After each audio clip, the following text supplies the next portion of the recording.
కాకినాడ నగరం Pallam Raju Nagar road number 1 లో వేంచేసి ఉన్న శ్రీ షిరిడి సాయిబాబా మందిరంలో 8వ వార్షికోత్సవ మహోత్సవాలు ఆలయ కమిటీ ఆధ్వర్యంలో ఘనంగా నిర్వహించారు. మహోత్సవాల ముగింపు సందర్భంగా భారీ అన్న సంతర్పణ కార్యక్రమం నిర్వహించారు. ఈ కార్యక్రమంలో ముఖ్య అతిథిగా టీడీపీ యువనేత ఎమ్మెల్యే వనమాడి కొండబాబు తనయుడు వనమాడి మోహన్ వర్మ పాల్గొని స్వామివారిని దర్శించుకుని ప్రత్యేక పూజలు నిర్వహించి తీర్థప్రసాదాలు స్వీకరించారు.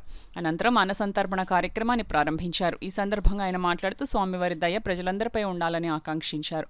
ఆలయ అభివృద్ధి కూటమి ప్రభుత్వం తరపున అన్ని విధాలా సహకరిస్తామని తెలిపారు. ఆలయ కమిటీ చైర్మన్ బొమ్మిడి గంగోత్రి శ్రీను మాట్లాడుతూ శ్రీ షిరిడి సాయిబాబా ఆలయంలో 8వ వార్షికోత్సవం సందర్భంగా స్వామివారికి ప్రత్యేక పూజలు నిర్వహించడం జరిగిందని తెలిపారు. కాకినాడ సిటీ ఎమ్మెల్యే వనమాడి కొండబాబు సహకారంతో యువనేత వనమాడి మోహన్ పర్యవేక్షణలో ఆలయ 8వ వార్షిక మహోత్సవాలు ఘనంగా నిర్వహించామని పేర్కొన్నారు.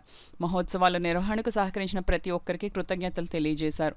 ఈ కార్యక్రమంలో ఆలయ కమిటీ ఉపాధ్యక్షులు Nunna Suryanarayanamurthy, secretary Koppisetti Eswararao, treasurer Nainala Venkatarakshak Gandhi, joint secretary Bommidi Balaraju, సభ్యులు కొంటాం లక్ష్మి, చెక్క ఆదిలక్ష్మి, డొక్కాడి రాజు, పిల్లి శంకర్రావు, అధిక సంఖ్యలో భక్తులు తదితరులు పాల్గొన్నారు.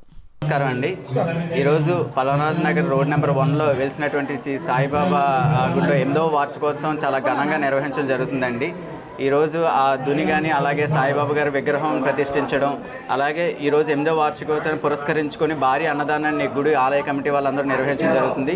అదేవిధంగా 8వ వార్షికోత్సవంలో నేను పాల్గొనడం, అలాగే ఆలయ కమిటీ సభ్యులతో, అలాగే ఇక్కడ ఏదైతే పల్లంరాజు నగర్ కుటుంబ సభ్యులు ఎవరైతే ఉన్నారో వారందరితో కూడా ఈరోజు సాయిబాబా గారిని దర్శించుకోవడం, ఆ సాయిబాబా ఆశీస్సులు అందరిపై ఉండాలని కోరుకుంటూ కాకినాడ సిటీ ప్రజలందరిపైన, అలాగే ఈ ఆలయ కమిటీ కూడా ఇంకా అభివృద్ధి చెందాలని చెప్పేసి ఈ ఆలయం కూడా ఇంకా అభివృద్ధి చెంది ఆ సాయి ఆశీస్సులు అందరిపై ఉండాలని కోరుకుంటూ నాకు ఈ అవకాశం ఇచ్చినట్టు ఆలయ కమిటీ వారికి అలాగే పల్లంరాజు కుటుంబ సభ్యులందరికీ కూడా నా తరపున ధన్యవాదాలు తెలియజేస్తున్నాను. ఆ తండ్రి దర్శనం తీసుకుంటూ ప్రతి ఒక్కరికి ప్రేమను పంచండి, సాయిబాబా దర్శన భాగ్యాన్ని కలిగించండి అని మాకు గౌరవైన వనమాడి కొండబాబు గారు, తన తనయుడు, తన బిడ్డ వనమాడి మోహన్ బాబు గారు వాళ్ళు కూడా ప్రతి జరుగుతున్న 1 మంత్ కార్యక్రమంలో, ఇది జరుగుతున్న కార్యక్రమం 1 మంత్ నుంచి చేస్తున్నాం. ప్రతి ఒక్క రోజు కూడా ఫోన్ చేసి ఒక్కో టైం ఇంటికి వచ్చి ఇక్కడికి వచ్చి గుడి దగ్గరికి వచ్చి పనులు ఎలా జరుగుతున్నాయి, అసలు ఎటువంటి భావంలో ఉన్నారంటూ మాకు డబ్బు సాయం కావాలా, లేకపోతే మీకు ఎటువంటి సపోర్ట్ కావాలి చెప్పండి, మున్సిపాలిటీ నుంచి సపోర్ట్ కావాలా, లేకపోతే మీకు ఏదైనా పనిలో లోపల మాకు వెంటనే ఇన్ఫామ్ చేయండి. మేము భగవంతుడి సేవ కొరకు చేస్తున్నాం. భక్తులందరూ కూడా మాకు చాలా అపురూపమైన ఆప్తులు. ఎందుకంటే మాకు ఓట్లేసి గెలిపించిన మహానుభావులుగా ప్రతి ఒక్కరిని పేరు పేరున ధన్యవాదాలు చెప్తూ ఈ బాబా గుడి డెవలప్మెంట్ కోసం మేము కూడా కొండబాబు గారు కానీ మోహన్ బాబు మేము ముందుగా వచ్చి సపోర్ట్ ఇచ్చి ప్రజలందరినీ ముందుకు తీసుకెళ్తున్నాం.